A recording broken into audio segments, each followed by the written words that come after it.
ये कहानी त्रेता युग की है। किसी कारणवश अयोध्या के राजा दशरथ को अपने सबसे बड़े पुत्र राम को 14 वर्ष के वनवास पर भेजना पड़ा।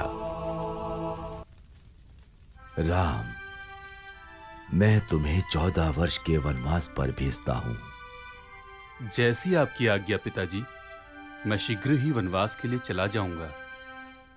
लेकिन उनकी पत्नी सीता उनके बगैर अकेली नहीं रह सकती थी, इसलिए उन्होंने राजा दशरथ से कहा, पिताजी, जब मेरे पति ही नहीं होंगे तो मैं इस महल में रहकर क्या करूंगी?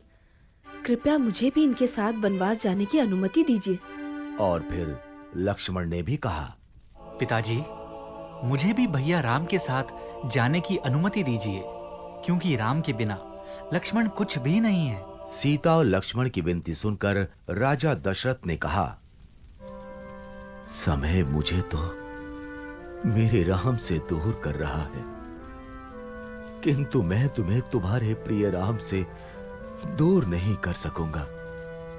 इसलिए मैं तुम्हें राम के साथ जाने की अनुमति देता हूं। कुछ दिनों पश्चात राजा दशरथ से अनुमति पाकर राम, सीता और लक्ष्मण के साथ वनवास के लिए चले गए। वो तीनों वन में कुटिया बनाकर रहने लगे। सब कुछ सही चल रहा था।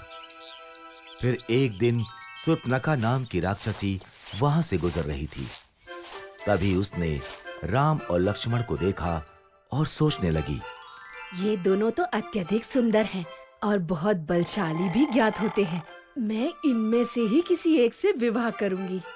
ये सोचकर उसने अपनी राक्षसी शक्तियों से एक सुंदर स्त्री का रूप धारण किया और वो राम लक्ष्मण के पास गई। पहले वो राम के पास गई और बोली, हे तेजस्वी युवक, मैं आपके रूप और सौंदर्य से बहुत प्रभावित हूँ और आपसे विवाह करना चाहती हूँ। किंतु मेरा विवाह तो हो चुका है और मेरी पत्नी भी मेरे साथ है। तुम विवाह का प्रस्ताव मेरे अनुज लक्ष्मण के पास ले जा सकती हो। वो इस वन में अकेला है। राम के विवाह से इनकार करने पर शूर्पणखा को बुरा तो बहुत लगा, लेकिन फिर उसने लक्ष्मण को देखा और सोचने लगी, इस युवक ने विवाह से इनकार कर दिया तो क्या हुआ? इसका भाई लक्ष्मण भी इसी की तरह दिखता है। मैं लक्ष्मण से ही विवाह करूंगी। ये सोचकर वो लक्ष्मण के पास गई। हे तेजस्वी युवक, मैं आपके सौंदर्य से बहुत प्रभावित हूँ और आपसे विवाह करना चाहती हूँ। मेरा विवाह हो चुका है, इसलिए मैं तुमसे विवाह नहीं कर सकता। किंतु आप इस वन में अकेले हैं और आपको मुझ जैसी सुंदर स्त्री से विवाह करने से इनकार नहीं करना चाहिए। किंतु मैं तुमसे विवाह नहीं करना चाहता। क्यों? क्या आपको मेरा रूप पसंद नहीं आया? ऐसा रूप देखकर तो देवराज इंद्र का भी मन पिघल जाए, तो आपका मन कैसे नहीं पिघला? शूर्पणखा की चिकनी चुपड़ी बातें सुनकर लक्ष्मण को क्रोध आ गया और उसने शूर्पणखा के नाक कान काट दिए। नाक कान कटते ही शूर्पणखा अपने राक्षसी रूप में आ गई।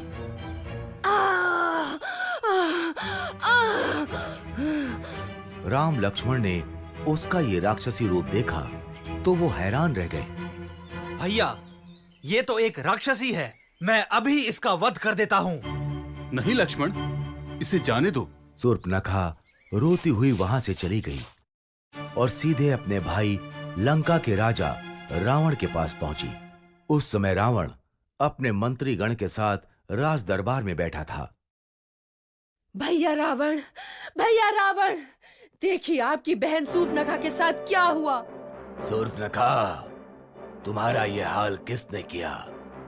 तुम मुझे उसका नाम बताओ, मैं अभी उसका वध कर देता हूँ। भैया, वन में दो भाई राम और लक्ष्मण रहते हैं। उन्हीं में से एक ने मेरे कान और नाक काटे हैं। तुम यहीं रुको, मैं अभी उसका सिर धड़ से अलग करके लाता हूँ।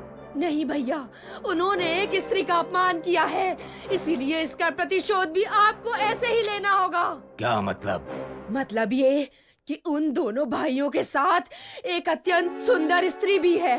आप उसका हरण कर लीजिए। सीता का हरण होने से राम वैसे ही मर जाएगा।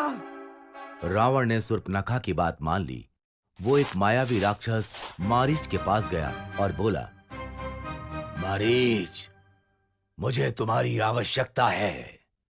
आज्ञा कीजिए लंकेश। मैं राम की पत्नी सीता का हरण करना चाहता हूँ। इसमें मुझे तुम्हारी सहायता चाहिए। किंतु मैंने सुना है राम बहुत वीर है। अगर उन्हें ज्ञात हुआ कि मैंने उनकी पत्नी को हरने में आपकी सहायता की है तो वो मेरा वध कर देंगे। और अगर तुमने मेरी सहायता करने से मना किया तो मैं अभी यहीं तुम्हारा वध कर दूंगा। मारीच समझ गया कि उसके पास अब कोई मार्ग शेष नहीं बचा है और उसे रावण की सहायता करनी ही पड़ेगी।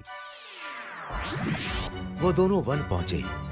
वहां रावण की तरकीब के अनुसार मारीच ने एक सोने के हिरण का रूप बनाया और वो राम की कुटिया के आसपास टहलने लगा। जल्द ही सीता की नजर उस पर पड़ी। स्वामी, मुझे वो सोने का हिरण चाहिए। ठीक है, मैं अभी उसे तुम्हारे लिए लेकर आता हूँ। ये कहकर राम अपने धनुष बाण के साथ उस हिरण की तरफ चल दिए। भागते भागते बहुत देर हो गई, लेकिन वो हिरण राम के हाथ नहीं आ रहा था। आखिरकार राम ने धनुष पर बाण चढ़ाया और हिरण की तरफ छोड़ दिया। बाण हिरण को जा लगा। बाण लगते ही मारीच अपने असली रूप में आ गया और आवाज बदलकर राम की आवाज में कराहता हुआ चीखने लगा, सीते, लक्ष्मण! लक्ष्मण, लगता है तुम्हारे भैया किसी संकट में हैं। तुम जल्दी जाओ। लक्ष्मण जानते थे कि ये राक्षसों की चाल है, लेकिन वो सीता को मना नहीं कर सकते थे। इसलिए उन्होंने कुटिया के बाहर बाण से लक्ष्मण रेखा बनाई और सीता से बोले, माता जो भी हो, आप इस लक्ष्मण रेखा से बाहर मत आना। और वो आवाज की दिशा की तरफ चल दिए। लक्ष्मण के जाते ही रावण वहां आया और तपस्वी का रूप धारण कर सीता की कुटिया पर पहुंचा।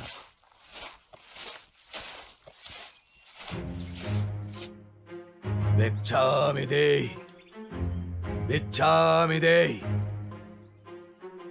ये लीजिए ऋषिवर, भिक्षा स्वीकार कीजिए। रावण भिक्षा लेने के लिए आगे बढ़ा। तभी उसने लक्ष्मण रेखा को देखा और सीता से कहा, यदि भिक्षा देनी है तो बाहर आओ, नहीं तो ये तपस्वी बिना भिक्षा ग्रहण किए ही तुम्हारे द्वार से लौट जाएगा। सीता किसी तपस्वी को खाली हाथ नहीं जाने दे सकती थी, इसलिए वो लक्ष्मण रेखा से बाहर आईं। उनके ऐसा करते ही रावण ने उन्हें पकड़ लिया और वो अपने असली रूप में आ गया।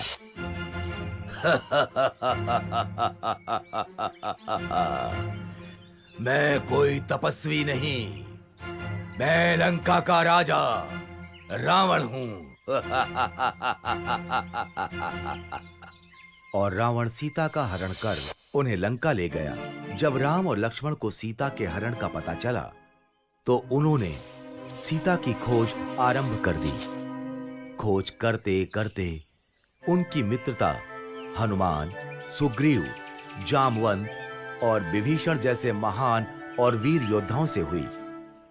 और जब उन्हें यह ज्ञात हुआ कि रावण सीता का हरण कर उन्हें लंका ले गया है, तो उन्होंने वानर सेना के साथ लंका पर चढ़ाई कर दी। पहले राम ने कुंभकर्ण को मारा, फिर लक्ष्मण ने मेघनाद का भी वध कर दिया और अंत में रावण और राम का युद्ध आरंभ हुआ। रावण बहुत मायावी था। वो अपनी मायावी शक्तियों से युद्ध कर रहा था।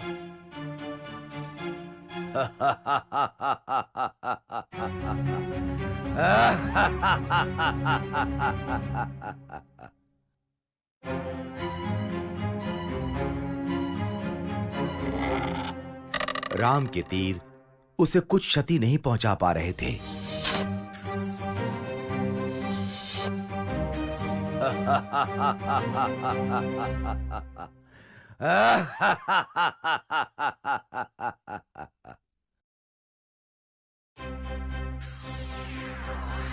यहाँ तक कि राम ने रावण का सिर भी धड़ से अलग कर दिया, किंतु ऐसा करते ही अगले ही क्षण उसका एक नया सिर आ जाता था।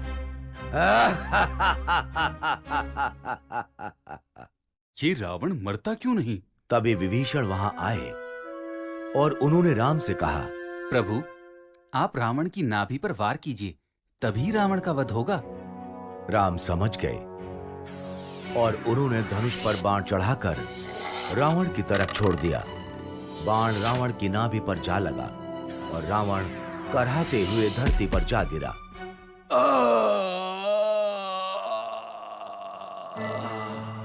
इस तरह राम ने रावण का वध किया और सीता को लंका से छुड़वा लिया।